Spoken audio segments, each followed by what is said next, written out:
Asap knalpot memenuhi udara pagi di Jalan Letda Sujono, Medan.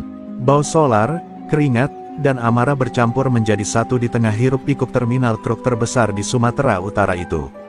Di balik tumpukan kontainer yang berkarat, tampak sosok lelaki bertubuh kekar dengan tato menyelimuti lengan sampai leher.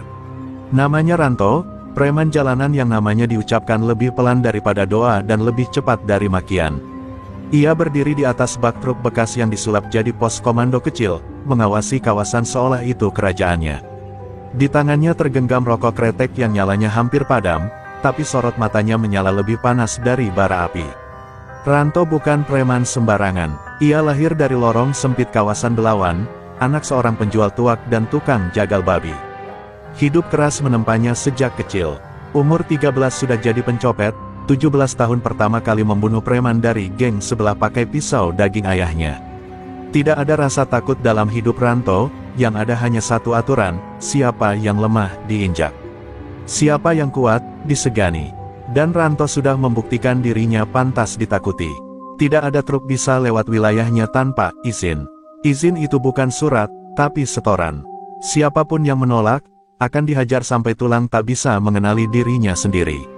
Pagi itu, udara masih basah oleh kabut sisa hujan malam, tapi terminal sudah bergemuruh. Ranto berdiri bersama dua anak buah setianya, Ujang si bengis dan Atek si mulut tajam. Mereka menatap antrean truk yang baru masuk, mencari mangsa seperti elang lapar di antara kawanan domba. Lihat tuh, truk dari Jawa. Muatannya berat, uang jalannya pasti tebal, kata Ujang sambil menunjuk truk berwarna biru tua yang mengeluarkan suara mesin berat. Ranto mengangguk pelan. Kita sambut dia, biar tahu aturan main di Medan, ujarnya dengan suara datar tapi mengandung ancaman. Tapi pagi ini berbeda. Hati Ranto, yang biasanya setenang batu karang, terasa agak terusik. Bukan karena truk baru itu, tapi karena mimpi buruk yang menghantuinya semalam. Dalam tidurnya, ia melihat dirinya dihajar oleh perempuan bersinar, tubuhnya seperti baja, matanya seperti bara. Perempuan itu tak berkata apapun, tapi setiap gerakannya membuat tubuh Ranto retak. Ia terbangun dengan keringat dingin, tapi menepisnya. Cuma mimpi, gumamnya, tapi getaran aneh itu masih tinggal di dada. Saat truk biru tua itu berhenti, Ranto turun dari posnya. Ia berjalan pelan, penuh wibawa yang kasar, mendekati pintu kemudi. Ujang dan Atek mengikuti di belakang seperti bayangan gelap. Pintu jendela terbuka, dan muncullah sosok yang membuat waktu berhenti sesaat, seorang wanita muda, wajah tegas namun cantik, mata tajam seperti pedang, rambut dikuncir tinggi, dengan kaos hitam ketat dan celana jeans penuh debu jalanan. Ia mengunyah permen karet, memandang Ranto tanpa gentar. "Kau sopir truk ini?" tanya Ranto. Nadanya penuh ejekan. Perempuan itu hanya menoleh singkat, lalu meludah keluar jendela. "Lah emangnya kau lihat ada yang lain duduk di sini?" jawabnya santai. Ranto mengerutkan dahi. Atek tertawa kecil, tapi langsung diam saat Ranto melirik. Keheningan membeku sejenak. Tempat ini ada aturannya. Kalau mau aman, bayar 100.000, dan jalan terus. Atau, belum selesai Ranto bicara, perempuan itu turun dari truk dengan gerakan gesit. Dengan postur tinggi dan langkah mantap, perempuan itu berdiri tepat di depan Ranto. Jarak mereka hanya setengah meter. "Namaku Lestari, dan aku gak bayar sepeser pun buat orang macam kau," katanya tenang, tapi nadanya seperti cambuk yang memecah udara. Ranto mendekat, menahan amarah. Tapi untuk pertama kalinya dalam hidupnya, Ranto merasakan sesuatu yang belum pernah ia kenali sebelumnya, getaran halus di dada, bukan takut, tapi semacam firasat. Seolah tubuhnya tahu, perempuan di depannya bukan manusia biasa. Di bawah langit yang mulai memerah, dua sosok berdiri saling menatap di tengah terminal. Dunia seperti diam sejenak, menunggu api meledak atau badai datang. Dan di sanalah awalnya, pertemuan antara penguasa jalanan dan perempuan baja yang membawa ajian warisan turun-temurun. Ranto tak tahu, hidupnya akan berubah selamanya. Lestari berdiri tegap di depan Ranto, tubuhnya memancarkan aura dingin yang tak biasa. Di balik kulitnya yang mulus dan tubuh rampingnya, ada sesuatu yang tak bisa dijelaskan, seolah tulangnya terbuat dari besi, dan jiwanya telah melewati badai yang tak terbayangkan. Ranto, yang selama ini terbiasa dengan rasa takut orang-orang terhadapnya, justru mendapati dirinya yang kini ragu. Sekali lagi ia menatap perempuan itu, dari ujung kaki sampai kepala, mencari celah untuk mengintimidasi. Tapi tak ada, Lestari hanya berdiri, tak berkedip, seperti patung perang yang tak kenal kata mundur. Ujang melangkah maju, berusaha menyelamatkan situasi. Kau kira kau siapa, perempuan? Ini medan, bukan jalanan kampungmu. Kalau Ranto bilang bayar, ya bayar. Bentaknya sambil menarik besi pentungan dari pinggangnya. Tapi sebelum ia sempat bergerak lebih jauh, Lestari mengayunkan tangannya cepat, sekali sapuan ringan ke pergelangan tangan Ujang, dan pria itu berteriak kesakitan. Suara tulangnya patah terdengar jelas, membuat Atek mundur satu langkah. Ranto terkejut, matanya membelalak. Apa yang baru saja kulihat? Lestari menatap Ranto datar, seolah insiden barusan hanyalah hal sepele. Kalau kau pikir aku cuma perempuan pengemudi biasa, kau salah besar. Aku bukan cuma bisa nyetir. Aku dibesarkan oleh truk, ditempa oleh jalanan, dan dilindungi ajian yang tak bisa kau mengerti. Suaranya pelan, tapi menghujam. Ranto hanya bisa menatap Ujang yang kini meringis sambil memegangi lengannya yang terkulai lemas. Sementara Atek melirik Ranto, berharap perintah selanjutnya. Tiba-tiba angin bertiup lebih kencang. Debu berputar di sekeliling mereka. Lestari melangkah kembali ke truknya, tanpa memalingkan wajah. Kau bisa mencoba lagi lain kali. Tapi saranku, jangan. Bisa-bisa nyawamu yang kutahan, ucapnya sebelum menutup pintu kemudi. Mesin truk meraung kembali, dan perlahan truk besar itu meninggalkan terminal, meninggalkan 3 preman yang membisu dalam kekalahan yang tak pernah mereka bayangkan sebelumnya. Ranto tidak berkata apa-apa, wajahnya pucat, bukan karena takut, tapi karena harga dirinya seperti ditampar di depan anak buahnya. Ia meremas rokok di tangannya sampai abu jatuh ke sepatu. Amarah menggelegak dalam dadanya, tapi ia tak bisa menyalurkan kemanapun. Ia merasa seperti baru saja kalah perang sebelum sempat mengangkat senjata. Siapa sebenarnya dia? Gumamnya, hampir tak terdengar. Untuk pertama kalinya dalam hidupnya, Ranto tidak tahu apa yang harus dilakukan. Malamnya, Ranto duduk sendirian di sebuah warung kopi di ujung pasar. Lampu temaram menggantung di atas kepalanya. Kopi dingin tak disentuh, matanya kosong menatap jalan. Kau belum pernah kalah, Ran. Tapi kau bukan cuma kalah, kau dipermalukan. Suara Atek pelan, duduk di hadapannya. Ranto tak menjawab, ia masih terbayang tatapan Lestari, bukan tatapan marah atau sombong, tapi tatapan tenang, seperti seseorang yang sudah tahu hasil akhirnya. Aku rasa dia bukan manusia biasa, lanjut Atek pelan. Waktu dia menangkis pukulan Ujang, tangan dia seperti baja, Ran. Bajingan macam apa yang bisa tahan benturan kayak gitu? Ranto mendongak perlahan. Dalam hatinya, mulai tumbuh sebuah obsesi. Dia punya ilmu, ajian. Itu bukan ilmu sembarangan. Itu Badar Wesi. Dulu aku pernah dengar dari almarhum opungku, ilmu warisan dari tanah Jawa, bikin tubuh sekeras logam. Tapi katanya, hanya bisa diwariskan pada yang layak. Dan malam itu, di antara suara kodok dan lampu jalan yang berkedip lemah, Ranto bersumpah. Ia tidak hanya akan membalas kekalahannya, ia akan membongkar rahasia perempuan itu, merebut kehormatannya, bahkan kalau perlu, ajian itu sendiri. Karena bagi Ranto, tak ada yang lebih menyakitkan daripada dihancurkan oleh perempuan. Terutama di tengah jalanan yang selama ini ia kuasai. 3 hari berlalu sejak insiden di terminal, tapi nama Lestari terus bergema di lorong-lorong sempit dan warung-warung kopi tempat para sopir dan preman berkumpul. Cerita tentang perempuan supir truk yang mampu mematahkan tangan Ujang hanya dengan satu gerakan menyebar seperti api menyambar jerami. Bagi sebagian orang, Lestari adalah legenda baru. Tapi bagi Ranto, nama itu adalah duri yang menusuk harga diri dan membangkitkan dendam yang tak bisa ditelan. Di markas kecilnya yang tersembunyi di belakang bengkel tua, Ranto duduk termenung di antara kepulan asap rokok.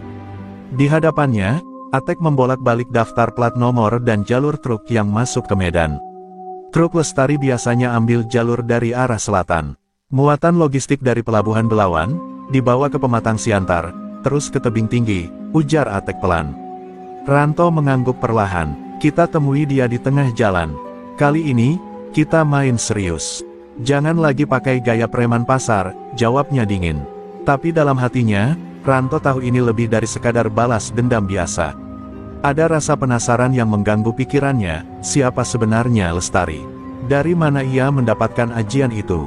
Dan kenapa tubuhnya bisa sekeras baja? Ranto bukan hanya ingin mengalahkan Lestari, ia ingin memahami kekuatan itu, memilikinya, bahkan jika itu berarti menyelam ke dalam ilmu hitam yang selama ini ia hindari. Keinginannya bukan lagi soal uang atau wilayah, tapi soal martabat yang tercabik. Sementara itu, di jalan lintas antar kota, Lestari melaju dalam sunyi. Truk biru tuanya berguncang ringan di atas aspal berdebu. Sembari menggenggam kemudi, pikirannya melayang ke masa lalu. Ia ingat hari-hari ketika kakeknya mengajarinya ilmu warisan keluarga, Ajian Badarwesi. Latihan keras di bawah air terjun, puasa mutih, tidur di atas paku, dan menahan napas di dalam tanah selama 3 malam. Ilmu ini hanya untuk mereka yang bersih hatinya, kuat jiwanya, dan tidak akan menyalahgunakannya. Suara sang kakek masih terngiang jelas di telinganya. Namun Lestari tahu, dunia tidak akan membiarkannya hidup tenang. Keberaniannya menolak bayaran ke preman bukan hanya soal harga diri, tapi juga janji yang ia buat pada ayahnya sebelum meninggal, untuk tidak pernah tunduk pada ketidakadilan, dan tidak akan membiarkan siapapun menindas sesama sopir. Keadilan di jalan bukan ditentukan oleh kekuasaan, tapi oleh keberanian, begitu kata ayahnya dulu. Dan ia hidup dengan sumpah itu setiap hari. Malam pun turun perlahan, dan langit di atas kota Binjai berubah merah kehitaman. Ranto, bersama 3 preman lainnya, menunggu di tikungan gelap, tempat jalanan menikung tajam sebelum hutan kecil. Ia berdiri di balik truk mogok yang mereka parkir sengaja melintang, dengan niat menghentikan siapapun yang lewat. Dia pasti lewat sini malam ini, gumam Ranto. Di tangannya sudah tergenggam rantai besi, matanya membara seperti binatang buas yang lapar. Dan di kejauhan, terdengar suara raungan mesin yang familiar, suara truk tua yang berjalan stabil. Ranto tersenyum miring. "Kau datang juga, perempuan baja," bisiknya lirih. Tapi yang tidak ia tahu, malam ini bukan sekadar penyergapan. Malam ini adalah awal dari benturan besar antara dendam dan warisan leluhur. Dan kali ini, bukan hanya tangan yang akan patah, mungkin jiwa yang akan remuk. Truk tua Lestari terus melaju perlahan di tikungan sepi menuju kawasan perbukitan kecil di perbatasan Binjai dan Langkat. Malam kian menebal, cahaya bulan samar. Tersembunyi di balik awan, Lestari, dengan mata waspada, merasakan udara yang aneh. Jalur ini biasanya tenang, tapi malam ini terasa seperti ada sesuatu yang menunggu. Naluri lamanya sebagai bekas petarung jalanan kembali hidup. Tangannya menggenggam erat kemudi, sementara di bawah jok, ia tahu ada sebilah pisau kecil warisan ayahnya. Walau ia jarang menggunakannya, Ajian Badarwesi cukup membuatnya tak tersentuh. Lalu, truknya berhenti mendadak. Di hadapannya, sebuah truk besar melintang, mogok dengan posisi aneh. Lampunya mati, tak ada suara mesin. Matanya menyipit. "Jebakan," bisiknya. Lestari membuka pintu pelan, dan turun dengan langkah senyap. Sepatu botnya menyentuh aspal, dan detik itu juga, 4 sosok keluar dari kegelapan. Di tengah mereka, berdiri Ranto dengan rantai besi yang melilit tangan kanannya, senyum penuh kemenangan terpampang di wajahnya. "Kau pikir bisa selamat 2 kali, perempuan baja?" serunya tajam. Lestari menatapnya tanpa gentar. "Kau belum belajar rupanya," ucapnya dingin. Tapi belum sempat ia bergerak, 2 anak buah Ranto menyerbu dari kanan dan kiri. Yang satu memegang besi panjang, yang lain tali pengikat. Dalam sekejap, mereka mencoba melumpuhkannya, tapi Lestari berputar, menendang satu ke arah pohon hingga pingsan, sementara yang satu lagi dihantam siku ke rahangnya, bunyi tulang retak mengisi udara malam. Dalam 2 detik, 2 orang tumbang. Atek yang melihat itu mulai gemetar, tapi Ranto menahannya. "Biarkan aku," katanya, dan maju perlahan ke arah Lestari. Ranto mengayunkan rantai dengan kekuatan penuh. Udara terbelah, rantai menghantam langsung ke arah kepala Lestari. Tapi Lestari tak menghindar, ia hanya mengangkat tangan kirinya, dan rantai itu menghantam langsung ke kulitnya, tapi tidak ada luka. Justru suara dentang logam seperti menabrak baja bergema keras. Ranto tertegun, matanya membelalak. "Apa? Tubuhmu?" Lestari hanya melangkah maju 1 langkah, menatapnya dari dekat. "Ini warisan, sesuatu yang tak bisa kau beli dengan kekuasaan jalanan," bisiknya. Ranto, diliputi rasa malu dan putus asa, kembali mengayunkan rantai dengan brutal. Tapi kali ini, Lestari menangkis dengan siku, lalu memutar tubuh dan menamparkan Ranto dengan telapak tangan kanan. Tamparan itu bukan tamparan biasa. Itu adalah tamparan ajian. Ranto terpental sejauh 3 meter, menghantam sisi truk mogok mereka, dan jatuh dengan wajah berdarah. Ia mencoba berdiri, tapi tubuhnya gemetar hebat. Kepalanya berdengung, dadanya terasa seperti dihantam palu godam. "Ajian Badar Wesi bukan hanya membuatku kebal," ucap Lestari tegas, berjalan mendekatinya. "Tapi juga memberiku kekuatan untuk menghukum Yang Zalim." Suaranya tenang, tapi penuh getaran dari kedalaman jiwa. Atek, yang menyaksikan itu semua, akhirnya lari terbirit-birit ke dalam gelap. Ranto hanya bisa menatap langit malam dari tanah, dengan dada terbakar bukan hanya karena sakit, tapi karena harga dirinya dihancurkan sekali lagi.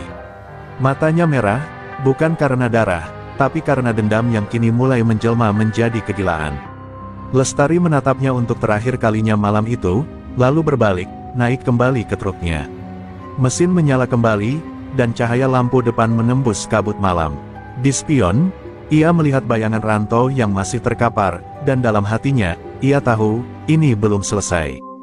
Dunia jalanan tidak pernah mengenal akhir yang damai. Tapi ia siap, karena ia bukan sekadar sopir. Ia adalah pewaris ilmu yang hanya turun pada 1 di antara 1000. Dan malam itu, jalanan kembali mengakui siapa penguasanya yang baru. Medan tak pernah benar-benar tidur. Malam di kota itu hanya mengganti wajahnya, dari hingar-bingar pasar dan terminal menjadi kelam yang sunyi, dengan suara klakson jauh dan sorak mabuk dari gang-gang belakang. Di salah satu sudut kota, di sebuah kamar gelap berlampu remang, Ranto duduk di kursi kayu reyot dengan tubuh penuh luka. Wajahnya lebam, dada terasa remuk, dan napasnya masih berat sejak kejadian malam itu. Tapi yang paling sakit bukanlah fisiknya, melainkan luka tak terlihat di dalam harga dirinya. Di hadapannya, cermin retak memantulkan bayangan yang tidak dikenalnya. "Apa kau masih Ranto yang dulu?" bisiknya pada dirinya sendiri. Suaranya serak, penuh kebencian. Ia meraih botol arak di atas meja, meneguknya kasar, lalu melemparnya ke dinding hingga pecah berantakan. Darah mengalir dari telapak tangannya yang tertusuk pecahan kaca, tapi ia tak mengeluh. Ranto bukan takut pada rasa sakit, ia marah karena dikalahkan oleh seorang perempuan. Dan lebih dari itu, perempuan yang membawa kekuatan yang tak bisa ia sentuh. Tak butuh waktu lama, pintu diketuk pelan. Seorang lelaki tua masuk, rambutnya putih, tubuhnya bungkuk, dan matanya seperti arang yang terbakar lama. Namanya Pasuro, dukun tua yang dulu pernah menolong Ranto dari kematian saat berkelahi dengan geng luar kota. "Kau datang mencariku lagi, berarti dendammu sudah sampai ke tulang," gumamnya sambil duduk tanpa diundang. Ranto menatapnya tajam, mata merah karena lelah dan amarah. "Aku ingin ilmu yang bisa menghancurkan perempuan itu. Ilmu yang bisa menghancurkan baja sekalipun." Pasuro tertawa kecil, suara tawanya seperti suara ranting kering patah. "Kau bicara soal perempuan itu, aku sudah dengar. Dia pakai ajian Badar Wesi. Ilmu langka, tak bisa dikalahkan dengan kekuatan biasa." Ranto menggertakkan gigi. "Lalu ajarkan aku sesuatu yang tak biasa." Dukun tua itu diam sejenak, lalu mengeluarkan kantong kain lusuh dari sakunya, meletakkannya di meja. "Ada satu ajian lama, gelap, terlarang. Ilmu ini bisa mengikis kekuatan lawan dari dalam. Tapi bayarannya mahal. Jiwamu akan terkikis pelan-pelan. Kau siap?" Tanpa ragu, Ranto mengangguk. "Jiwa, aku sudah kehilangan separuhnya waktu pertama kali membunuh orang. Yang penting dia jatuh. Aku akan pastikan dia merangkak minta ampun di bawah kakiku." Pasuro tersenyum miring. "Kalau begitu, kita mulai malam ini." Ia membuka kain itu, mengeluarkan belatung dari dalam toples kecil, darah ayam hitam, dan tulang jari manusia yang sudah mengering. Ruangan dipenuhi bau anyir yang menusuk. Ranto tidak bergidik, sebaliknya, matanya justru menyala. Malam itu, bukan hanya medan yang retak, tapi juga batas antara kemanusiaan dan kegelapan. Sementara itu, di sudut lain kota, Lestari duduk di atas kap truknya yang sedang terparkir di rest area. Ia menatap langit, berteman sebatang rokok dan sunyi. Dalam hatinya, ia tahu ini belum usai. Ranto tak akan berhenti sampai dia jatuh, gumamnya.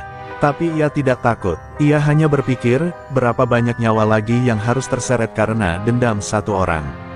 Ia teringat nasihat kakeknya, yang memakai ilmu harus juga memakai hati. Karena jika hanya kekuatan yang kau bawa, maka kehancuran yang akan kau tuai. Dan malam itu, Lestari berdoa dalam diam, bukan agar menang, tapi agar tidak kehilangan siapa dirinya yang sejati. Namun angin malam membawa firasat buruk. Di kejauhan, anjing menggonggong panjang, seolah malam merasakan sesuatu yang tidak beres. Lestari menatap kegelapan dengan sorot mata yang tak berubah, tajam, tenang, dan siap menghadapi apapun yang datang. Ia belum tahu bahwa malam itu, musuhnya bukan lagi Ranto sang preman, tapi Ranto, yang telah membuka pintu kepada kegelapan. Di tengah gelap malam dan bayangan dendam yang kian menguat di medan, ingatan Lestari melayang jauh ke masa kecilnya, ke lereng Gunung Lawu, tempat ia pertama kali mengenal kerasnya hidup dan dalamnya ilmu warisan leluhur. Saat anak-anak lain bermain petak umpet di gang sempit, Lestari kecil berlari telanjang kaki di atas kerikil tajam, membawa ember air. Dari sungai ke rumah panggung kecil di lereng gunung. Setiap tetesan peluhnya dibalas dengan senyum dingin dari lelaki tua berambut putih panjang yang dipanggilnya Mbah Darmo, kakeknya. Mbah Darmo bukan orang biasa. Ia adalah penjaga terakhir dari ajian kuno, Badar Wesi, ilmu yang konon berasal dari zaman Majapahit, diwariskan hanya pada keturunan yang benar-benar siap. Tubuh kebal senjata, tenaga yang tak bisa ditandingi manusia biasa, dan kulit sekeras baja adalah keutamaannya. Tapi lebih dari itu, ajian ini mengikat hati. Siapa yang serakah atau menyimpang dalam menggunakannya akan kehilangan jiwanya, perlahan-lahan, sampai mati dalam kesepian. Ajian ini bukan untuk gagah-gagahan, kata Mbah Darmo suatu malam, ketika Lestari remaja sudah cukup kuat berdiri di bawah air terjun selama 6 jam. Ini untuk melindungi, bukan menindas. Proses pengajaran ajian itu tidak ringan. Lestari pernah berpuasa mutih selama 7 hari 7 malam, hanya meminum air hujan dan menelan nasi putih sekepal setiap hari. Pernah pula ia dikubur hidup-hidup hingga leher selama 3 malam di tengah hutan, untuk merasakan kegelapan batin dan mengalahkan rasa takut paling dalam. Setiap malam ia diajari membaca mantra dalam bahasa Jawa kuno, menahan napas sambil membayangkan tubuhnya menjadi logam, dingin, keras, tak tergoyahkan. Kuatkan jantungmu sebelum kau kuatkan tanganmu, Mbah Darmo selalu mengulanginya. Satu malam yang tak pernah ia lupakan adalah saat Mbah Darmo akhirnya menancapkan sebilah keris tua ke perut Lestari. Itu bukan penganiayaan, tapi ujian. Jika ajian Badar Wesi telah menyatu dengan tubuhnya, maka keris itu takkan menembus kulitnya. Dan benar, bila keris itu bengkok saat menyentuh perut Lestari. Air mata kakeknya jatuh saat itu. Kau sudah jadi baja, tapi tetaplah punya hati, bisiknya lirih. Malam itu, Lestari bukan lagi gadis biasa. Ia telah menjadi pewaris satu-satunya dari ilmu langka yang diburu banyak orang, namun tak bisa dimiliki sembarangan. Namun kekuatan besar selalu dibarengi ujian besar. Saat Lestari berusia 20, rumah mereka dibakar oleh orang-orang yang ingin mencuri ajian itu, kelompok hitam dari selatan yang haus kuasa. Mbah Darmo melawan, tapi tubuhnya sudah renta. Ia tewas terbakar bersama kitab tua ajian. Lestari berhasil kabur, membawa satu-satunya peninggalan, sebuah liontin kecil dari logam yang digenggam erat oleh kakeknya saat meninggal. Liontin itu kini tergantung di lehernya, tak pernah dilepas, tak pernah dijelaskan isinya, tapi Lestari percaya, di dalamnya ada bagian jiwa sang kakek yang masih menuntunnya. Kehidupan Lestari berpindah ke jalanan. Ia menjadi sopir truk, menelusuri Sumatera Jawa demi hidup. Tapi tiap malam, saat mengemudi menembus gelap hutan lintas, ia masih mendengar suara sang kakek di kepalanya, ilmu ini akan membawamu pada orang-orang yang mencoba mematahkanmu. Tapi kau bukan kayu, kau adalah besi. Dan kini, kalimat itu terasa hidup lebih dari sebelumnya. Karena musuh yang sedang ia hadapi bukan preman biasa, tapi seseorang yang mulai bermain dengan kekuatan terlarang yang bisa menghancurkan tidak hanya tubuh, tapi juga jiwa. Dan malam itu, di pinggir hutan perbatasan, Lestari membakar dupa kecil di bawah truknya. Bukan untuk ritual, tapi untuk menghormati. "Mbah, aku butuh bimbinganmu," bisiknya, mata terpejam. Angin malam berhembus pelan, membawa wangi kenangan dan rasa kehilangan. Tapi dari dalam hatinya, suara itu terdengar lagi, baja tak bisa dibakar, tapi bisa dibengkokkan. Hati-hatilah, Lestari, dan ia tahu, pertarungan sesungguhnya belum dimulai. Terminal amplas, dini hari. Kabut tipis menyelimuti aspal yang mulai lembab, seolah medan sendiri sedang menyembunyikan sesuatu dari dunia. Di sudut terminal, sebuah kedai kopi kecil masih buka, dikelilingi oleh lelaki-lelaki. Bertubuh besar, sebagian bertato, sebagian bersenjata tumpul. Mereka bukan sopir, bukan pula warga biasa, mereka adalah preman lintas kota, orang-orang buangan dari Batam, Pekanbaru, hingga Padang. Mereka berkumpul bukan karena uang, tapi karena panggilan satu nama, Ranto. Ranto berdiri di tengah mereka, dengan wajah lebam yang belum sepenuhnya pulih dan sorot mata yang lebih gelap dari sebelumnya. Kali ini, tak ada senyum sok berkuasa, tak ada canda sesama preman. Yang ada hanya satu hal, dendam. Aku tidak memanggil kalian untuk menjaga terminal, katanya lantang. Aku memanggil kalian untuk menjatuhkan satu nama, perempuan yang mempermalukanku dan menyentuh wilayah kita tanpa rasa takut. Ia melempar foto Lestari ke meja. Semua mata menatap gambar itu. Beberapa tertawa pelan. Cuma perempuan, kata salah satu. Tapi tawa mereka tak berlangsung lama. Dia punya ajian, sahut Ranto cepat. Ajian Badar Wesi. Tubuhnya seperti logam. Dua orangku jatuh hanya dengan satu tamparan. Tiba-tiba ruangan sunyi. Rasa penasaran berubah jadi kehati-hatian. Di antara mereka, ada yang mengenali nama itu. Seorang preman tua dari Dumai, Boma, mengangguk pelan. Badar Wesi bukan mainan. Itu ilmu pamungkas. Kalau benar dia pemiliknya, kalian butuh lebih dari sekadar parang dan pentungan. Tapi Ranto tak gentar. Ia menatap satu persatu orang yang ada di sana. Makanya kalian di sini. Aku tidak butuh pengecut. Aku butuh mereka yang siap mati. Sebagai imbalan, Ranto menjanjikan wilayah-wilayah baru untuk dikuasai, terminal, gudang ekspedisi, bahkan jalur perdagangan gelap. Ia tahu, di dunia gelap seperti ini, loyalitas dibeli dengan dua hal, uang dan kekuasaan. Dan malam itu, ia membakar keduanya. Satu persatu dari mereka mengangguk, menerima tawaran berdarah itu. Bagi mereka, perempuan tetaplah perempuan. Walau sekeras baja, tetap bisa ditembus jika jumlah mereka cukup, jika siasat mereka matang. Sementara itu, Lestari terus melaju dari satu kota ke kota lain, mengantar logistik dengan tenang. Tapi ia tidak buta. Beberapa truk mulai melambat saat melihatnya, beberapa sopir memberi isyarat lewat klakson atau sorot lampu. Bisik-bisik mulai menyebar, Ranto sedang mengumpulkan bala bantuan.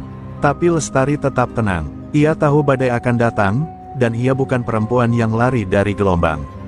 Ia bukan cuma sopir, ia adalah penjaga kehormatan, bukan hanya untuk dirinya, tapi bagi semua sopir jalanan yang pernah diinjak oleh preman. Di malam yang sama, di salah satu losmen kecil, Lestari membuka kembali liontin peninggalan kakeknya. Di dalamnya, tersimpan secarik kertas mantra terakhir, Ajining diri sakalati, Ajining rogo sakabusana, nanging ajining jiwa sakatumindak. Ia membaca dalam hati, harga diri dari ucapan, harga tubuh dari penampilan, tapi harga jiwa dari tindakan. Ia menggenggam liontin itu erat, lalu bangkit berdiri. Matanya kini lebih tajam, tubuhnya lebih siap, dan hatinya lebih teguh. Medan sedang bersiap menjadi medan perang. Tapi Lestari tidak gentar, karena ia tahu, saat para bajingan berkumpul, mereka hanya bersatu untuk satu hal, menghancurkan yang mereka tak pahami. Dan ketika saatnya tiba, ia tidak akan mundur. Karena baja tidak membungkuk, baja hanya menghantam. Hari itu mendung menutupi langit Medan, seolah bumi ikut menahan napas menunggu ledakan yang sebentar lagi pecah. Di jalur lintas Sumatera arah Binjai, tepat di kawasan industri tua yang sepi, sebuah truk biru tua melaju pelan. Di balik kemudi, Lestari mengerutkan kening. Jalan ini biasanya ramai, tapi kini terlalu sunyi. Ia tahu sesuatu sedang disiapkan. Ia bisa mencium aroma jebakan bahkan sebelum melihatnya. Tangannya mengelus liontin peninggalan Mbah Darmo yang tergantung di leher. Kalau memang ini waktunya, biar kulunasi semua dendam malam ini, gumamnya.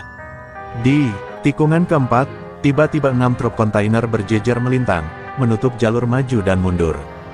Dari balik tumpukan itu, puluhan pria muncul satu persatu.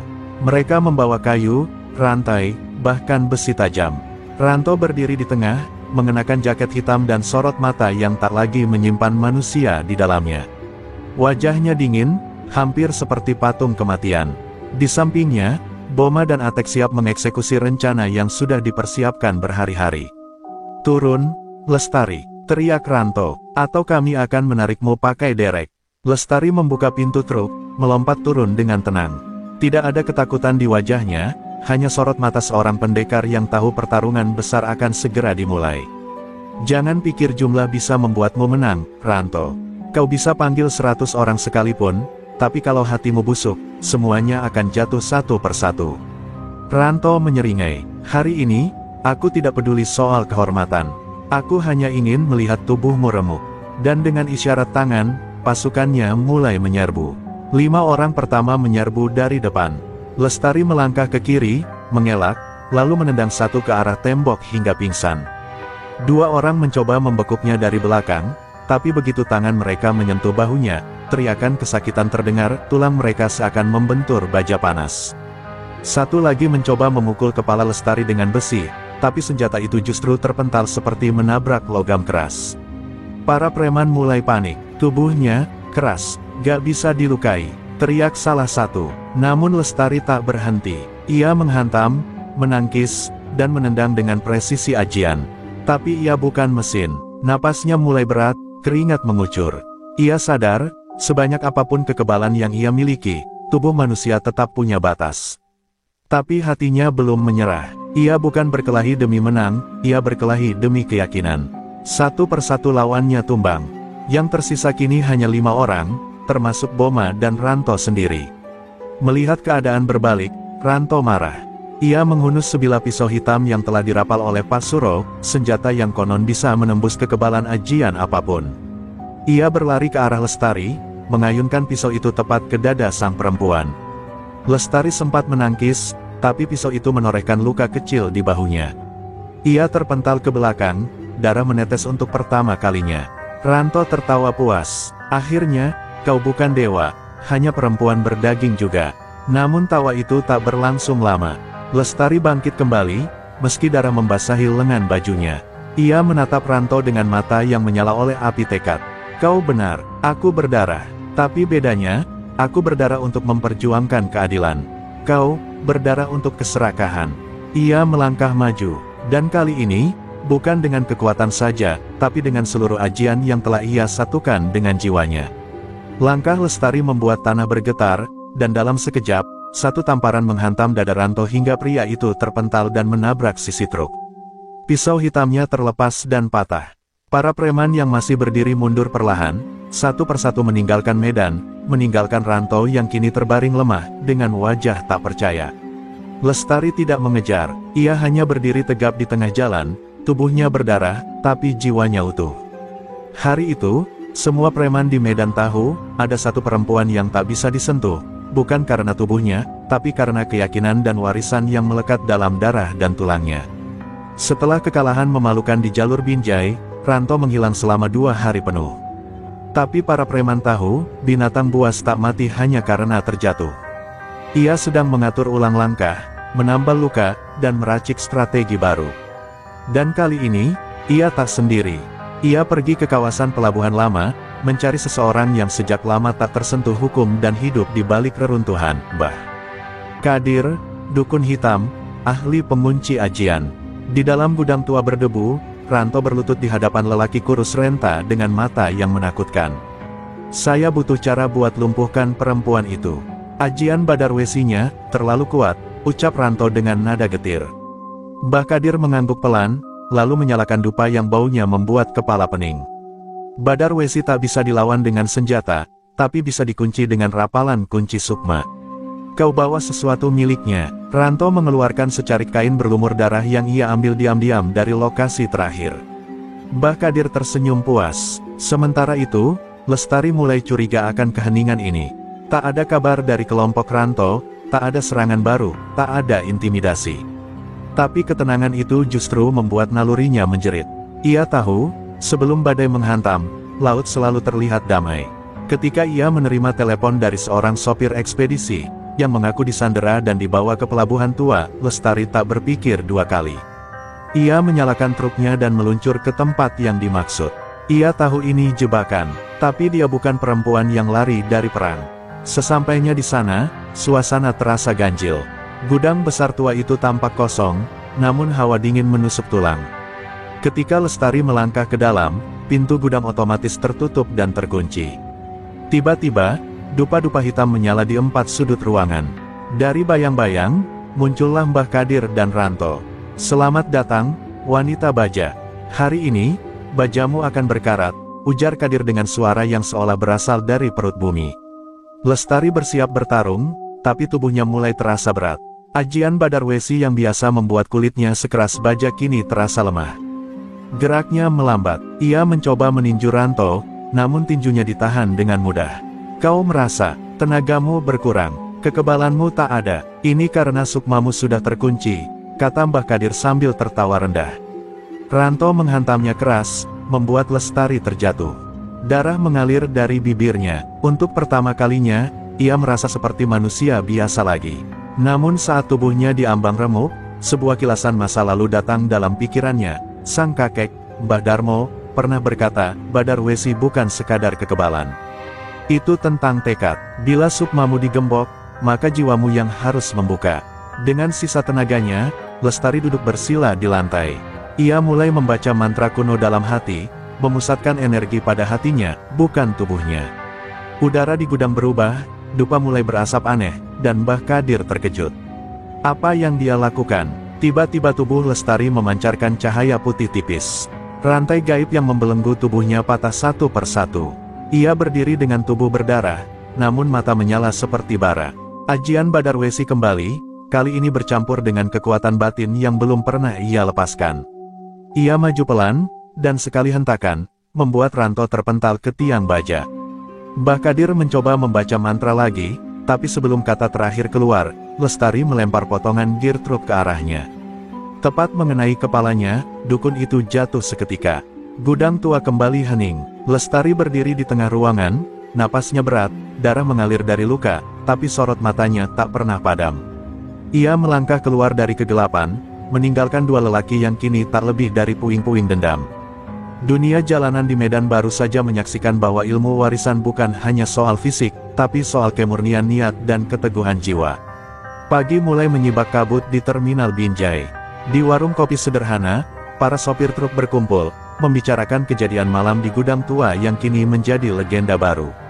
Mereka tidak tahu persis apa yang terjadi, tapi kabar tentang Lestari yang mengalahkan Ranto dan seorang dukun hitam tersebar lebih cepat dari konvoi logistik. Tidak ada yang menyangka, perempuan yang dulu hanya dikenal sebagai sopir lintas-lintas biasa itu, ternyata menyimpan kekuatan yang bahkan membuat preman segan menyebut namanya. Sementara itu, Lestari duduk sendirian di bangku kayu dekat tepi terminal. Tangan kirinya masih diperban, namun matanya tajam menatap truknya yang terparkir dengan gagah. Ia tahu pertempuran belum selesai. Dunia jalanan tak pernah benar-benar damai. Tapi untuk sesaat, ia merasakan keheningan yang berbeda, bukan ketenangan yang mencurigakan, tapi rasa dihormati. Beberapa sopir mendekat, menawarkan teh manis dan makanan. Biasanya mereka diam, kini mereka menunduk dan memanggilnya, Mbak Lestari. Lestari mengangguk pelan, menerima perlakuan itu tanpa merasa tinggi. Aku bukan siapa-siapa, katanya tenang. Aku hanya menjalankan amanah dari leluhurku. Tapi para sopir tahu, kalimat itu bukan kerendahan hati biasa. Itu adalah cara orang-orang kuat menjaga keseimbangan di dunia yang tak adil. Salah satu sopir tua, Pak Tarto, menghampirinya dan berkata pelan, seumur hidup saya di jalan, baru sekarang saya lihat preman kabur bukan karena polisi, tapi karena satu perempuan. Tak lama kemudian, datang utusan dari Persatuan Sopir Lintas Sumatera. Mereka menyerahkan sebuah rompi kulit bertuliskan, Serikan di Jalanan, dan menawarinya posisi sebagai penghubung antar sopir dalam konflik wilayah dan keamanan. Lestari sempat terdiam, ia tak suka berada di depan. Tapi ia sadar, kalau bukan dia yang menjaga jalanan dari kegelapan, siapa lagi? Ia teringat ayahnya, seorang sopir senior yang dulu mati dipalak dan dibakar dalam truknya oleh preman. Luka itu belum sembuh, tapi kini ia tahu, dirinya telah menjadi obor bagi banyak yang ketakutan. Malam harinya, di sebuah radio AM lokal yang biasa didengar sopir malam, terdengar suara penyiar, ada seorang wanita bernama Lestari, yang kini disebut-sebut sebagai pemilik ilmu Badar Wesi. Tapi lebih dari itu, ia adalah simbol. Simbol bahwa jalanan tak selalu tunduk pada kekerasan. Kadang, keadilan muncul dari yang tak diduga. Lagu, Jalan Hidupku, milik Iwan Fals pun mengalun setelahnya. Dan di banyak pos jaga pinggiran jalan, para sopir ikut mendengarkan dengan mata berkaca. Di sudut lain kota, Ranto terbangun di rumah sakit. Tubuhnya penuh perban, tulangnya remuk, harga dirinya patah. Polisi tidak menahannya, karena tak ada laporan. Tapi ia tahu, namanya sudah tamat di jalanan. Ia adalah simbol kegagalan, Di balik luka-lukanya, yang paling menyakitkan adalah satu kenyataan, ia dikalahkan oleh perempuan yang bahkan tak mengangkat senjata, hanya niat dan keberanian. Lestari kembali ke truknya malam itu, memeriksa mesin, membersihkan debu, dan menyalakan lampu utama. Ia menatap jalanan panjang yang terbentang ke arah utara, menuju Aceh. Di kaca depan truknya, ia tempelkan satu tulisan kecil, "Namaku Lestari. Dan aku tak akan mundur." Mesin meraung, dan sekali lagi, perempuan berjiwa baja itu melaju menembus malam, menantang apapun yang menghadang. Langit mulai menghitam ketika Lestari memasuki jalur perbatasan menuju Aceh. Jalanan sepi, terlalu sepi untuk ukuran malam hari. Tidak ada truk lain yang lewat, tak ada lampu jalan yang menyala. Hanya suara deru mesin dan angin yang mendesis di antara pepohonan sawit. Ia merasa ada sesuatu yang tak biasa, namun truk tetap melaju. Pengalaman bertahun-tahun mengajarkannya satu hal, ketika jalan lengang, bahaya sedang mengintai di ujung tikungan. Benar saja, di depan, tepat di tanjakan berbatu, tampak sebuah truk terguling melintang di tengah jalan. Lampunya berkedip lemah, dan terlihat sosok pria berlumuran darah merangkak keluar. Naluri Lestari langsung bekerja. Ia injak rem, membuka pintu dan melompat keluar. Tapi saat ia mendekat, tubuh pria itu tiba-tiba bangkit seperti tak terluka sama sekali. Dari balik semak, muncul belasan lelaki bertopeng, membawa senjata tajam dan besi. "Kau pikir ceritamu berakhir di Binjai?" teriak salah satu dari mereka. Ini balasan dari saudara-saudara Ranto. Serangan datang serentak, batu dilempar, kaca truk dihantam. Tapi Lestari bukan perempuan yang hanya bisa melawan dari balik kemudi.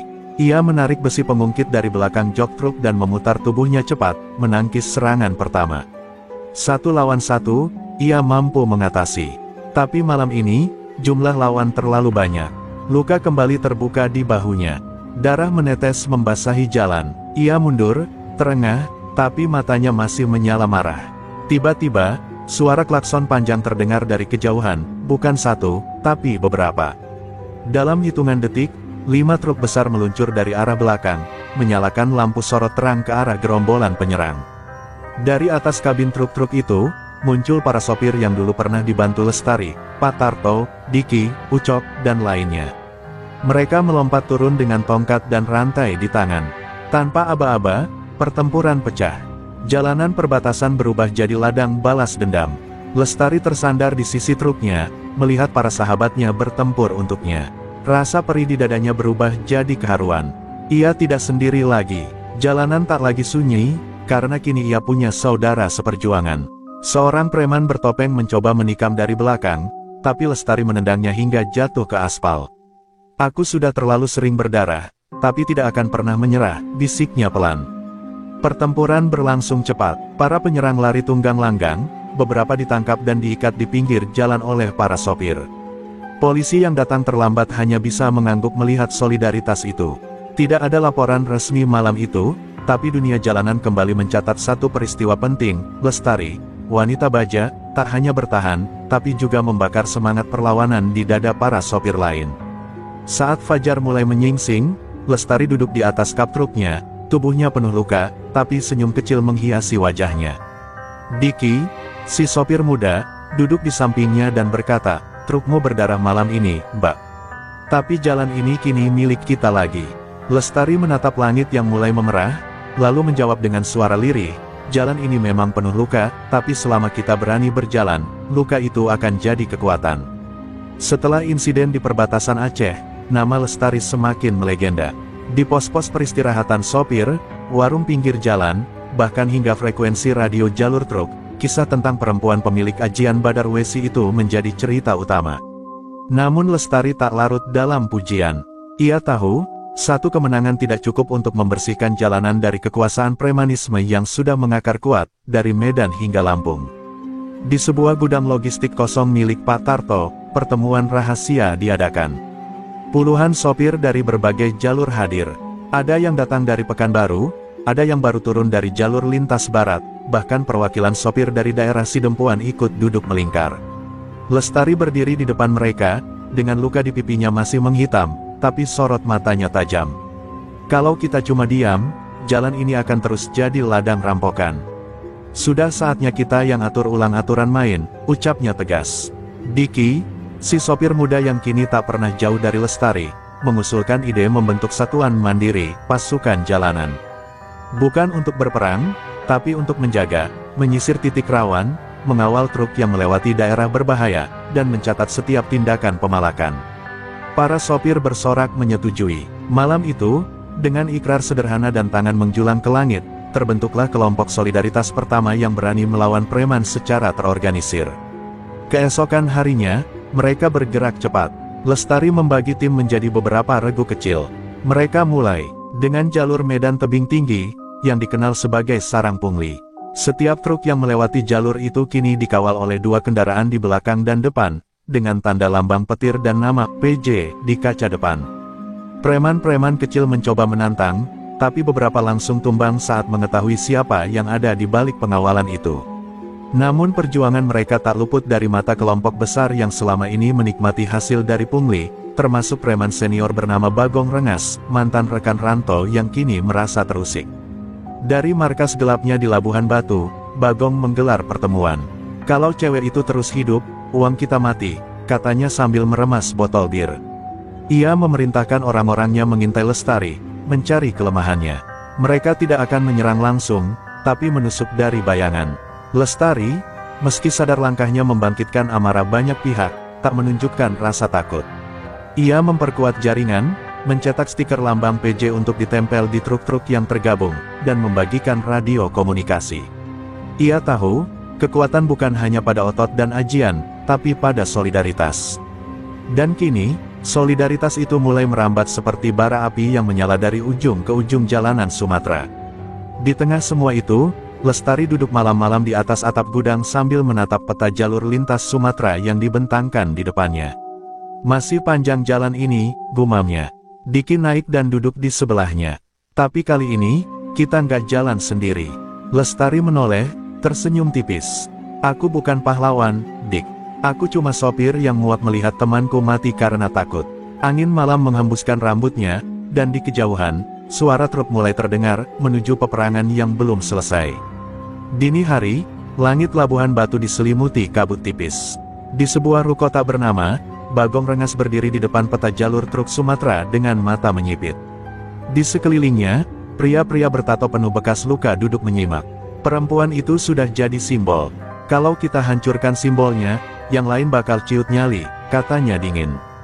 Ia menunjuk satu titik di peta, Batu Jomba, jalan sempit berkelok di antara jurang. Di sanalah Lestari dijadwalkan melintas besok. Sementara itu, Lestari dan regu pengawalnya memulai perjalanan dari Rantau Prapat menuju Padang Sidimpuan. Cuaca buruk, kabut turun lebih cepat dari biasa. Tapi truk tetap melaju. Ia tak tahu bahwa 2 motor bayangan membuntuti dari kejauhan. Diki yang duduk di kabin depan mencoba bicara, tapi Lestari tampak gelisah. Entah kenapa malam ini dada aku sesak, katanya. Insting lamanya kembali aktif, rasa yang muncul hanya saat kematian mengintai. Ketika truk memasuki tikungan tajam Batu Jomba, sebuah pohon besar tiba-tiba tumbang menutup jalan. Lestari injak rem mendadak. Belum sempat berpikir, dari balik tebing, suara desingan besi meluncur, kawat berduri melintang menghantam ban depan truk. "Ranjau!" teriak Diki. Truk tergelincir ke sisi jalan. Dalam sekejap, 4 pria bertopeng turun dari atas tebing, membawa senjata tajam dan parang bergerigi. Pertempuran pecah. Lestari, meski terhimpit, masih sempat merapal ajian Badar Wesi. Tubuhnya memanas, kulitnya memadat. Serangan pertama berhasil ia tahan, tapi jumlah musuh terlalu banyak. Diki mencoba membantunya, tapi diserang dari belakang dan jatuh terkapar. Lestari meraung, darahnya mendidih. Ia banting tubuh 2 lawan sekaligus, menghantamkan kepala mereka ke batu. Tapi kemudian, seseorang menyelinap dari belakang dan menyemprotkan cairan putih ke wajahnya, serbuk pengacau ajian yang hanya dimiliki kelompok Bagong. Tubuh Lestari melemah, penglihatannya buram. Ia jatuh tersungkur. Salah satu dari mereka mengangkat parang tinggi, siap menebasnya. Tapi sebelum sempat menebas, suara tembakan keras terdengar. Dor! Pria itu ambruk. Dari atas tebing, muncul cahaya lampu dan suara raungan truk lain. Regu bantuan dari pasukan jalanan datang tepat waktu. Tarto dan Ucok memimpin serbuan. Pertarungan berubah. Musuh melarikan diri dalam gelap. Lestari ditopang oleh Diki yang terluka. Darah mengalir dari pelipisnya, tapi matanya masih menyala. Mereka mulai tahu cara mengatasi ajian Badar Wesi, katanya lirih. Diki mengangguk. Mereka belajar, Mbak, tapi kita juga harus mulai belajar main lebih cerdas. Malam itu, di tengah dinginnya jurang batu Jomba, Lestari sadar, lawan mereka bukan lagi preman bodoh, tapi organisasi terstruktur yang siap membunuh diam-diam. Beberapa jam kemudian, Lestari kembali berdiri, meski harus ditopang tongkat kayu. Para sopir mengelilinginya, menunggu arah. Dengan suara lemah tapi mantap, ia berkata, mereka pikir aku tumbang. Tapi mereka salah. Kita bukan sekadar sopir, kita penjaga jalan ini. Dan siapapun yang berniat membunuh keadilan, akan kita libas. Suasana hening, lalu bergemuruh sorak. Di tengah luka, semangat baru tumbuh, lebih besar, lebih tajam, lebih siap. Pagi yang seharusnya tenang di pos PJ pasukan jalanan, di Panyabungan mendadak berubah tegang. Seorang sopir bernama Ucok datang terbirit-birit dengan wajah pucat. Ia membawa kabar buruk, Bagas, anggota termuda pasukan jalanan yang juga mantan kernet Lestari, hilang sejak subuh. Truk yang seharusnya ia bawa ke gudang Toba ditemukan terparkir di pinggir jalan, pintu terbuka, kaca pecah, dan bercak darah di jok pengemudi. Tidak ada yang melihat kejadian itu, tapi semua tahu siapa dalangnya. Lestari memandang kosong ke arah foto Bagas yang menempel di papan operasi. Ia merasa terpukul. Bagas bukan hanya pejuang muda, tapi juga seperti adik yang sering menghiburnya saat malam-malam kelam. Diki yang berdiri di sampingnya mengepalkan tangan. Ini jelas ulah Bagong Rengas. Dia nggak bisa bunuh langsung, jadi dia mulai main psikologis. Lestari mengangguk pelan. Dia ingin kita takut, ingin kita saling curiga, tapi justru disinilah kita harus jadi satu. Di waktu yang sama, di sebuah bangunan tua di pinggiran padang bolak, Bagas terikat di tiang dengan luka di pipi dan perut. Bagong Rengas duduk santai di kursi tua sambil memegang pisau kecil. Kau tahu kenapa aku nggak langsung bunuh kau, Nak? Tanyanya sambil menghisap cerutu. Karena aku ingin lihat sejauh mana si perempuan itu berani menukar satu nyawa demi keadilan yang dia banggakan. Bagas hanya menatap tajam, bibirnya robek tapi matanya tak gentar. Sore itu, Lestari menerima amplop misterius. Di dalamnya, foto Bagas yang disiksa dan secarik kertas bertuliskan, datang sendiri ke pasar tua Padang Bolak. Tanpa pengawalan, atau si bocah mati. Diki langsung menolak. Ini jelas jebakan. Mereka mau habisi kau, Mbak. Tapi Lestari hanya memandangi foto itu lama. Aku sudah jadi simbol, dan simbol harus berani menanggung beban orang-orang yang percaya padanya. Kalimat itu membuat seluruh ruangan hening. Tanpa banyak kata, Lestari mempersiapkan diri. Ia mengelap golok pendek peninggalan ayahnya, mengenakan jaket kulit lusuhnya, dan membawa kalung kecil berisi rambut ibunya yang dulu seorang dukun wanita di daerah Kabanjahe. Kalau aku tak kembali, jangan biarkan jalan ini gelap lagi, katanya pada Diki.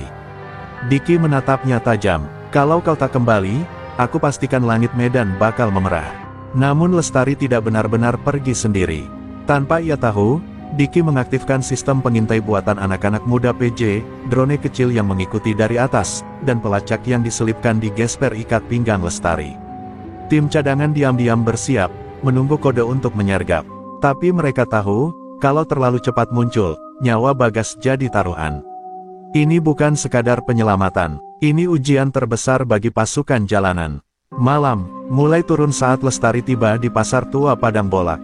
Tempat itu sunyi, hanya diterangi cahaya redup lampu jalan dan suara anjing liar di kejauhan. Bayangan-bayangan mulai muncul dari lorong gelap. Di tengah pasar, Bagong sudah menunggu, bersama anak buahnya yang membawa Bagas dalam kondisi lemah. Akhirnya si Ratu Aspal datang juga, ejek Bagong. Tapi Lestari hanya berdiri diam, wajahnya datar, tangan di balik punggung menggenggam tanah keramat dari makam ibunya, media untuk mengaktifkan ajian Badar Wesi tingkat lanjut. Pasar tua Padang Bolak diselimuti kabut malam yang tak biasa. Angin kering berembus, membawa aroma karat dan tanah basah. Lestari berdiri seorang diri di tengah lapangan terbuka, menghadapi Bagong Rengas yang dikelilingi lebih dari 20 preman. Di ujung ruangan, Bagas tampak setengah sadar, mulutnya disumpal, tubuhnya tergantung di tiang besi tua. Lestari tidak bicara sepatah kata pun. Ia menatap Bagong, tatapan yang pernah membuat lawannya menggigil, tapi tidak malam ini. Bagong justru menyeringai lebar. Lihat sekelilingmu, Lestari. Ini bukan ring tinju. Ini arena eksekusi. Kau pikir ajianmu cukup kuat buat selamatkan anak itu? Ejek Bagong sambil mengangkat tangannya, memberi aba-aba pada anak buahnya. Tapi sebelum mereka bergerak, Lestari menyentakkan kakinya ke tanah, melempar tanah keramat dari makam ibunya ke udara. Ia merapal cepat dalam hati. Aura panas membungkus tubuhnya. Badan Lestari berpendar merah samar. Kulitnya mengeras, seperti besi dibakar. Ajian Badar Wesi tingkat 2 aktif. Serangan pun dimulai. 5 orang menyerbu dari kiri, membawa rantai dan golok. Tapi satu demi satu mereka terpental begitu tubuh Lestari menghantam. Ia bergerak seperti badai, menghindar, memutar, dan membalas dengan pukulan yang menghancurkan tulang. Seorang preman mencoba menusuk dari belakang, tapi pisaunya patah begitu menyentuh punggung Lestari. Darah menetes dari pelipisnya, tapi langkahnya mantap. Bagong mulai kehilangan senyum di wajahnya. Namun pertempuran berubah saat seorang pria bertopeng hitam, tinggi, bertubuh kekar, membawa senjata rantai berduri, muncul dari balik dinding reruntuhan. Ia dijuluki keris buta, pembunuh bayaran yang dikenal mampu melumpuhkan orang berilmu dengan racun ajian. Ia menyerang cepat, rantai berdurinya mengenai lengan Lestari dan menyayat kulit baja itu. Untuk pertama kalinya, Lestari mundur. Luka itu bukan luka biasa, racun dari besi hitam mulai menjalar ke tubuhnya. Lestari terhuyung. Pandangannya mulai berbayang. Suara-suara di sekitarnya terdengar seperti gema jauh. Tapi di tengah kabut kesakitan itu, ia melihat Bagas, masih tergantung dengan mata memohon. Sebuah bayangan masa lalu melintas, dirinya kecil, menangis di pinggir jalan, ibunya dipukuli rentenir. Kau harus kuat, Tari. Dunia nggak punya belas kasihan buat perempuan, suara ibunya menggema dari masa silam. Dengan sisa tenaga, Lestari menggenggam liontin rambut ibunya. Ia mengisap napas dalam, menahan racun, lalu meloncat ke arah Bagas, menghantam keris buta dengan lutut tepat di rahangnya. Tubuh pria bertopeng itu terlempar menghantam gerobak tua. Lestari memotong tali yang menahan Bagas dengan pecahan logam di tangannya. Bagas jatuh ke pelukannya, nyaris tak sadar. Aku janji, kita keluar hidup-hidup malam ini, bisiknya lirih. Tepat saat Bagong memberi aba-aba terakhir untuk habisi semuanya, suara raungan keras terdengar dari luar pasar. Truk pasukan jalanan menerobos masuk, diikuti Diki dan puluhan sopir bersenjata. Pertempuran besar pecah. Api meledak dari sisi barat, membakar lapak-lapak tua. Di tengah kobaran api, Lestari berdiri sambil menahan tubuh Bagas. Dengan luka berdarah dan mata membara, ia memandang Bagong rengas, yang mulai mundur perlahan. Lestari duduk di bangku kayu lapuk di sebuah bengkel. Tua milik Diki, mencoba menahan rasa sakit yang menjalar dari luka beracun di lengannya. Bagas terbaring di ranjang darurat, napasnya mulai teratur setelah diberi pertolongan pertama. Di luar, suara dentuman sisa pertempuran masih terdengar samar, tapi pasukan jalanan telah berhasil memukul mundur kelompok Bagong rengas untuk sementara. Namun, kemenangan malam itu tak sepenuhnya membawa kelegaan. Diki berdiri di ambang pintu, menatap Lestari dengan wajah cemas. Luka itu gak biasa, Tari. Kita harus netralisir racunnya sebelum merusak organ dalammu. Tapi Lestari hanya menunduk, menggenggam liontin rambut ibunya yang kini penuh noda darah. Aku tahu racun ini, gumamnya. Hanya satu orang yang bisa membuatnya, keris buta. Tapi dia bukan musuh biasa. Dia, orang lama, orang masa laluku. Suaranya gemetar, dan air mata tak tertahan mengalir di pipinya. Diki terkejut. Maksudmu dia pernah kenal sama kamu? Lestari mengangguk perlahan. Dia adalah tangan kanan Bagong rengas sejak dulu. Tapi yang kau tak tahu, Bagong bukan sekadar musuh. Dia, kakak tiriku. Keheningan membekukan ruangan. Mata Diki membesar, mencoba mencerna kebenaran yang tak pernah terbayangkan sebelumnya. Itu sebabnya dia tahu gerakanku. Dia tahu kelemahanku. Karena kita tumbuh di jalan yang sama. Lestari pun mulai menceritakan semuanya.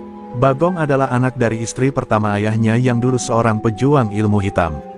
Ketika ibunya dibunuh oleh kelompok rentenir, ayah Lestari menikah lagi dengan ibu Lestari dan membawa mereka ke Medan. Tapi sejak kecil, Bagong menunjukkan sifat kejam, dan saat ayah mereka meninggal, ia mengusir ibu dan Lestari ke jalanan. Sejak saat itulah Lestari bersumpah untuk tidak pernah tunduk pada siapapun. Dia selalu percaya bahwa kekuasaan hanya milik yang paling kuat. Dan ketika aku memilih jalan lain, jadi sopir truk, kerja jujur, bantu sesama, dia merasa aku menghina darah kami, ujar Lestari, suaranya penuh luka. Bagas yang mendengar samar-samar dari ranjang, menatap Lestari dengan campuran kekaguman dan kesedihan. Jadi ini, bukan cuma soal dendam jalanan, gumamnya. Ini perang keluarga. Di luar, hujan mulai turun. Petir menyambar, menerangi langit medan yang kelam. Diki segera menghubungi seorang dukun tua di daerah Brastagi yang konon bisa menetralisir racun keris buta. Kita harus bawa kamu ke sana malam ini juga, ucap Diki. Tapi Lestari menggeleng pelan. Tidak, malam ini aku harus kembali. Aku harus hadapi Bagong. Kalau tidak, semua ini akan terus berulang. Biar darah kami sama, tak berarti aku harus jadi iblis seperti dia. Dengan tubuh masih goyah dan luka membakar di lengan, Lestari bangkit. Ia mengenakan kembali jaket kulit usangnya, menatap ke arah langit yang menggelegar. Aku pernah bersembunyi dari masa lalu. Tapi malam ini, aku akan membakar sisa-sisa luka itu, dengan tangan sendiri. Petir menyambar lagi, dan dalam kilat cahaya itu, wajah Lestari tampak lebih dari sekadar sopir. Ia adalah api dari luka masa lalu, dan malam itu, dia akan menjadi badai. Malam itu medan seperti kota yang sedang menahan napas. Hujan deras mengguyur jalan-jalan sempit, menciptakan genangan yang memantulkan cahaya lampu neon usang. Di tengah suasana mencekam itu, Lestari melangkah perlahan di lorong gelap menuju markas Bagong Rengas. Tubuhnya masih digerogoti racun, tetapi sorot matanya menyala penuh amarah. Di balik jaketnya, ajian Badarwesi telah menyatu sempurna, menyelimuti tulangnya dengan lapisan besi yang tak terlihat, menjadikannya manusia setengah baja yang tak mudah ditumbangkan. Markas Bagong berdiri megah seperti benteng preman, dikelilingi pagar besi dan lampu sorot. Di sana, ratusan anak buah berkumpul, bersenjatakan parang, rantai, bahkan senapan rakitan. Tapi tidak satu pun dari mereka berani menghalangi langkah Lestari. Mereka mengenalnya, bukan sebagai supir truk biasa, tapi sebagai tulang baja dari masa lalu. Langkahnya bagai palu godam, tiap jejak menggetarkan tanah dan jiwa para preman yang dulu pernah meremehkannya. Bagong sudah menunggu di pelataran markas, bertelanjang dada, tubuhnya penuh tato berisi raja hitam dan simbol darah. Di tangannya, sebilah keris melengkung, berkilau di bawah hujan. Akhirnya kau datang juga, adik kecil, ucapnya dingin. Kau lebih keras kepala dari yang kuduga. Tapi keras kepala tak akan menyelamatkanmu malam ini. Lestari berhenti 3 meter di hadapannya. Aku tak datang untuk diselamatkan, balasnya tajam. Aku datang untuk mengakhiri ini. Kau, aku, dan semua dosa masa lalu. Tanpa aba-aba, Bagong menyerang. Kerisnya menebas cepat ke arah leher Lestari, tapi tangan Lestari sudah bergerak lebih dulu, menahan serangan itu dengan lengan kirinya. Dentuman besi terdengar saat keris bertemu tulang yang diperkuat Badarwesi. Bagong terpental beberapa langkah, terkejut. Kau, sudah sempurnakan ilmu itu. Lestari tak menjawab, ia hanya melompat dan menghujamkan pukulan telak ke dada Bagong, membuat sang preman terpental menghantam tembok. Pertarungan berlangsung sengit, hujan menjadi saksi, dan tanah menjadi altar bagi dua saudara tiri yang kini bertarung bukan sebagai keluarga, tetapi sebagai dua kekuatan yang bertolak belakang. Bagong menggunakan ajian gelap nampar, membuat tubuhnya menghilang sejenak dalam bayangan. Tapi Lestari membaca geraknya, mengandalkan insting jalanan dan latihan bertahun-tahun. Setiap tebasan Bagong dibalas pukulan tulang baja yang mematahkan arah. Saat darah mulai bercucuran di wajah Bagong, ia berteriak marah. Ayah kita mengajarkan kita untuk kuat, tapi kau memilih jadi pengantar barang murahan. Lestari memandangnya, napas berat, namun teguh. Ayah mengajarkan kekuatan untuk melindungi, bukan menindas. Dengan satu hentakan, ia menubruk Bagong dan menghantamkan siku ke rahang sang preman, membuat kerisnya terlepas. Bagong jatuh tersungkur, darah mengalir dari mulut dan hidungnya. Ia menatap Lestari dengan mata merah, bukan karena amarah, tapi karena rasa kalah yang tak bisa diterima. Kau tak seperti kami, kau selalu berbeda, gumamnya pelan. Lestari menatapnya, bukan dengan kebencian, tapi dengan luka yang dalam. Justru karena kita saudara, aku harus berhenti jadi cermin bagi kejahatanmu. Lalu ia membalikkan badan, meninggalkan Bagong dalam kehancuran yang diciptakannya sendiri. Hujan terus turun, membasahi tubuh Lestari yang mulai gemetar oleh racun. Tapi ia tak berhenti. Di kejauhan, Suara motor terdengar, Diki dan anak-anak pasukan jalanan datang menjemputnya. Bagas turun dengan payung di tangan, berlari menyambutnya. Lestari tersenyum lemah. 1 bab sudah kututup, katanya lirih. Tinggal 2 lagi, kebenaran dan keadilan.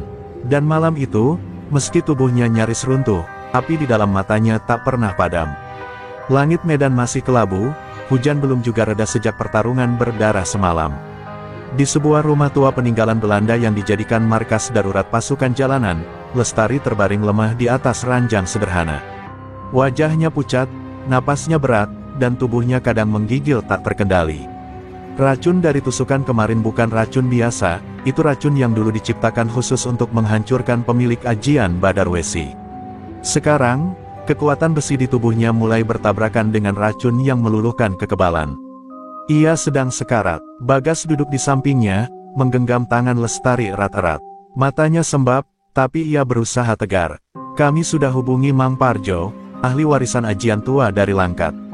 Katanya ada satu cara untuk menetralisir racun itu. Tapi, syaratnya berat, Tar, ucapnya pelan. Lestari membuka mata dengan susah payah, suaranya. Parau, apapun itu, kita harus coba. Aku belum selesai. Suaranya mengandung tekad, meski tubuhnya seakan tinggal separuh jiwa. Di ruang tamu, Diki dan anggota pasukan jalanan lainnya menanti kabar dengan cemas. Mereka tahu betul bahwa Lestari bukan hanya tulang punggung mereka dalam perjuangan, tapi juga lambang harapan baru. Wanita yang dulu hidup dalam kesendirian kini menjadi panutan yang tak tergantikan. Kehilangan Lestari berarti kehilangan arah. Sementara itu, Mang Parjo akhirnya tiba. Lelaki tua dengan rambut putih panjang itu datang membawa sebungkus daun kering dan kendi tanah liat. Ia melihat keadaan Lestari, menggeleng pelan. Racunnya sudah menyatu ke sumsum. Yang bisa menetralkannya hanyalah aliran energi dari pemilik Badar Wesi yang mau melepas seluruh ilmunya, ucapnya. Bagas terpana, maksudnya, Mang Parjo menatap Bagas tajam. Lestari harus memilih, menyelamatkan nyawa, dengan mengorbankan Badar Wesi. Setelah itu, ia hanya akan jadi manusia biasa. Di balik kesakitannya, Lestari mendengar semuanya. Ia menutup mata, menimbang dengan cepat. Ajian itu adalah warisan ayahnya, kekuatan yang selama ini melindunginya dari dunia penuh bahaya. Tapi kini ia harus memilih, kekuatan, atau kehidupan. Kalau aku lepas Badar Wesi, aku masih bisa bertarung. Tanyanya lirih. Mang Parjo menjawab, tidak. Tapi kau akan tetap hidup. Dan bisa membimbing mereka, dengan cara lain. Lestari diam cukup lama, hujan masih mengetuk-ngetuk atap rumah. Lalu, ia membuka mata, menatap Bagas dan Mang Parjo bergantian. Lepaskan, bisiknya, ajian itu bukan milikku lagi. Aku sudah gunakan terlalu lama untuk membalas, bukan untuk melindungi.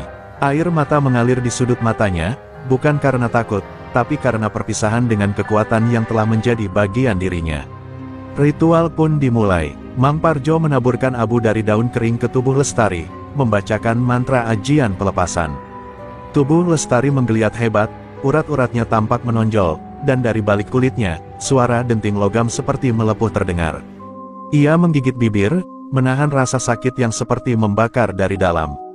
Satu teriakan panjang terdengar, dan seketika itu tubuhnya lemas. Bagas langsung memeluknya, memeriksa napasnya. Perlahan, Lestari membuka mata. Wajahnya masih pucat, tapi tak lagi bergetar. Sudah, tanyanya. Mang Parjo mengangguk. Badar Wesi telah pergi, tapi hidupmu masih di sini.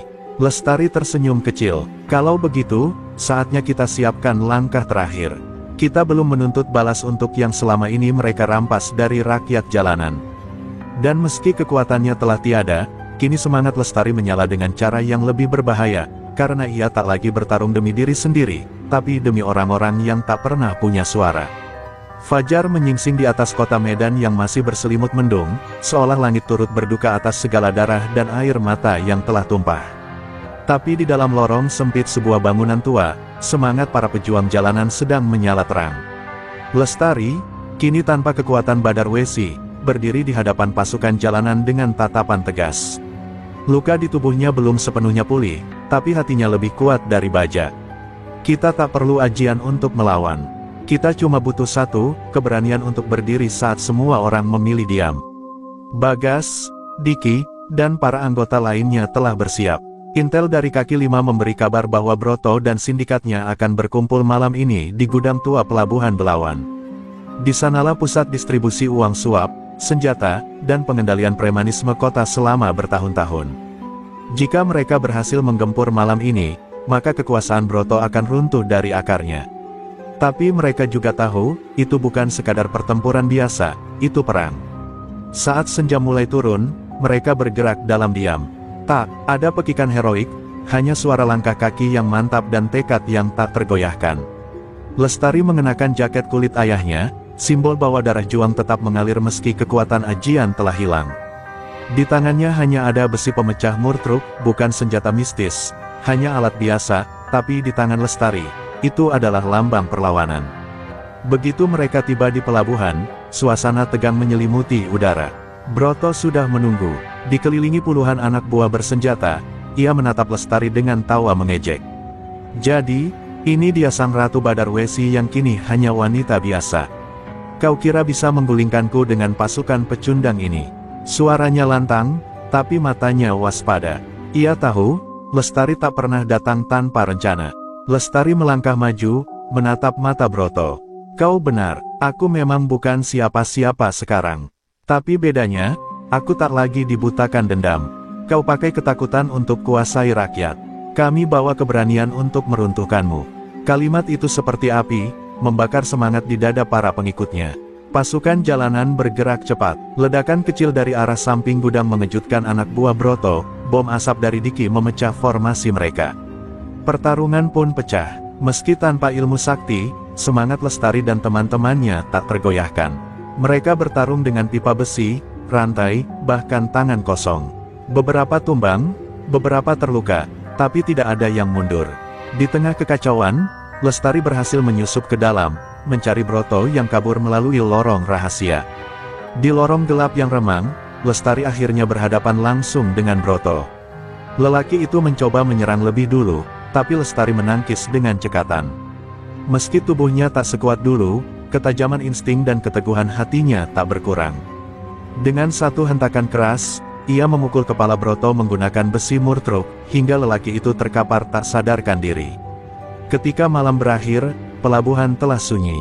Polisi yang sebelumnya takut, kini tak punya alasan untuk tutup mata lagi. Broto dan anak buahnya diseret keluar, sementara rakyat yang dulu ditindas mulai berdatangan menyaksikan kejatuhan Raja Preman Medan. Lestari berdiri di atas puing gudang, melihat langit yang kini mulai cerah.